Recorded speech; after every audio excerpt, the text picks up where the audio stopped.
And first up, we have LFG. How do you feel about the new HBO documentary on LFG? So it means let effing go. So there's a lot of thoughts on the matter. Let's see what goal.com says. U.S. women's national team trials and triumphs are an incredible story, but a new film doesn't give the full picture. Shocker. Them just kind of... Never enough. Well, they're just using propaganda according to how they want to use it.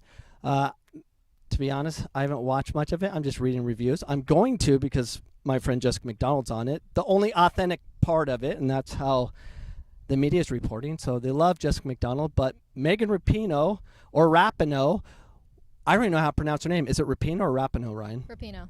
Is it Rapinoe? I'm pretty certain. It might be Rapinoe. What do you think? Can you guys comment phonetically and let us know, is it Rapinoe or Rapinoe? I think it's Rapinoe. I think it's Rapinoe. Well, who's right? Ryan, IT Ryan, or me? Don't call me IT Ryan for nothing. Yeah, that's right. So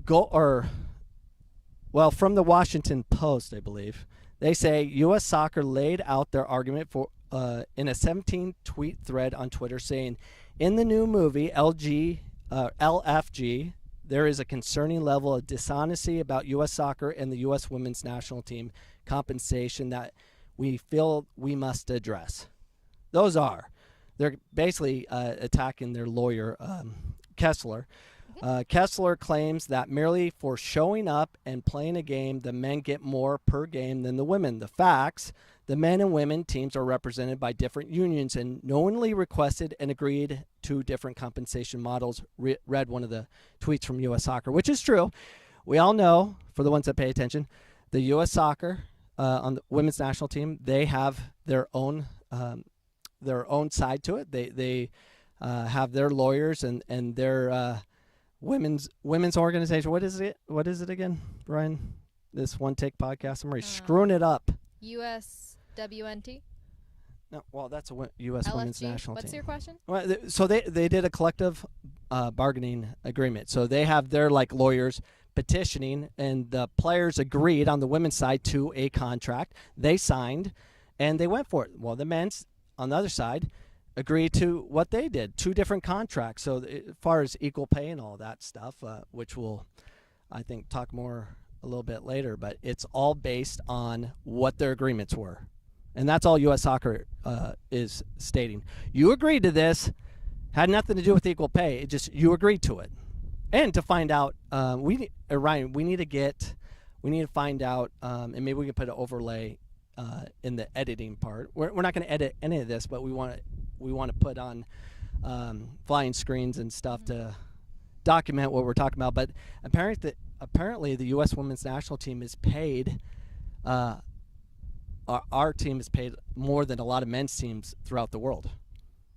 Did you know that, Ryan? The women's team is paid more than most men's teams around the world? I'm not surprised. Not the majors, but a lot of the ones that compete. But that's what happens when you live in the richest country in the world for now. So it goes on and says, our U.S. women's national team and U.S. men's national team are amongst the highest paid in the world, with the U.S. women's national team making more than almost every men's national team globally. Almost all. We need to fact check that. We're confident that working together we can reach an agreement that benefits everyone moving forward. We remain committed to building the success of our national team and help them grow at the next level. So they talk about this film and they attack the lawyer, but they're not going to attack Megan Rapinoe or Rapinoe or whatever her name is, because don't mess with her because she'll end you. Am I ever going off screen? Let's take a break. Hey, Jack, you ready, buddy? All right, Jackson. If you enjoyed that clip, you can enjoy all the clips at youtube.com/Coach Cameron Soccer to get all my content. Make sure you subscribe, hit the notification bell so you know what's going on and when we appear online, which is typically every Sunday, 7 p.m. Mountain Standard Time. Hope to see you this Sunday for our next live show.